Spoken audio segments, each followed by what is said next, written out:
अपराध के मामले चाहे छोटे हों या बड़े, वर्तमान समय में लगभग सर्वव्यापी हो गए हैं। हर किसी को अपराधों की खबरें मीडिया, टेलीविजन या सोशल मीडिया के माध्यम से देखने को मिलती हैं।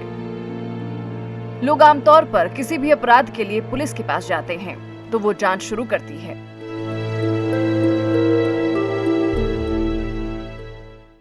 हालांकि एक गांव ऐसा भी है जहां अब तक ना तो पुलिस घुसी और ना ही गांव वालों को कभी पुलिस के पास जाना पड़ा। मध्य असम के नागांव जिले में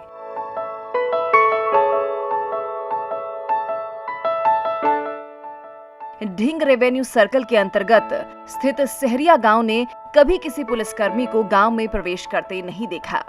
1998 में स्थापित और मुख्य रूप से बोडो समुदाय के लोगों द्वारा बसाए गए इस गांव में कभी भी कोई अपराध नहीं हुआ, चाहे वो हत्या, दुष्कर्म, हिंसा या डकैती हो।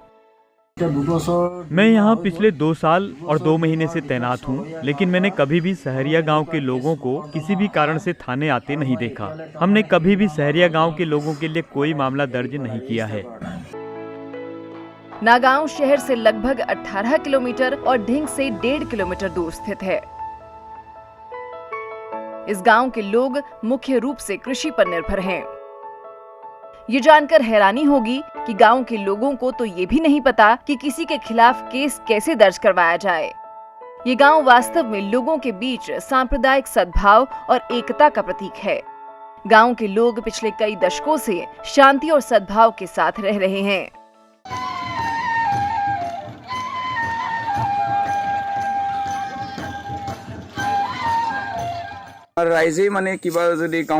अगर गांव में कोई छोटी मोटी समस्या होती है तो गांव के बड़े लोग आपस में बात करके उसे सुलझा लेते हैं। हम कभी किसी थाने या किसी अदालत में नहीं गए। हम यह भी नहीं जानते कि पुलिस की भूमिका क्या है। सहरिया गांव में 170 परिवार हैं और गांव की आबादी करीब 600 है। विभिन्न कार्यों के लिए गांव प्रबंधन समिति है।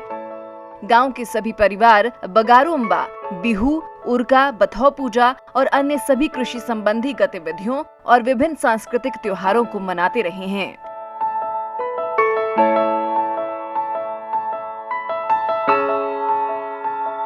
ग्रामीण खेती में भी एक दूसरे की मदद करते हैं।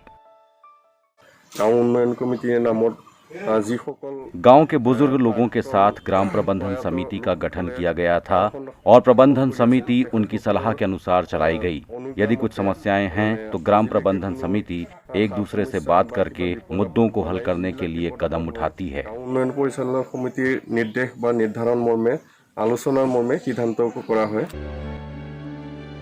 ऐसे समय में जब पूरे राज्य में अपराध हो रहे हैं, ये एक रिकॉर्ड है कि पुलिस को कभी भी इस सहरिया गांव में कदम नहीं रखने पड़े हैं।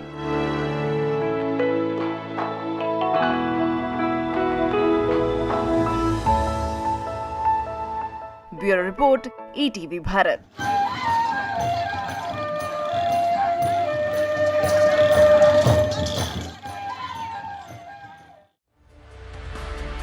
चौबीसों घंटे लगातार खबरें देखने के लिए डाउनलोड करें ईटीवी भारत ऐप।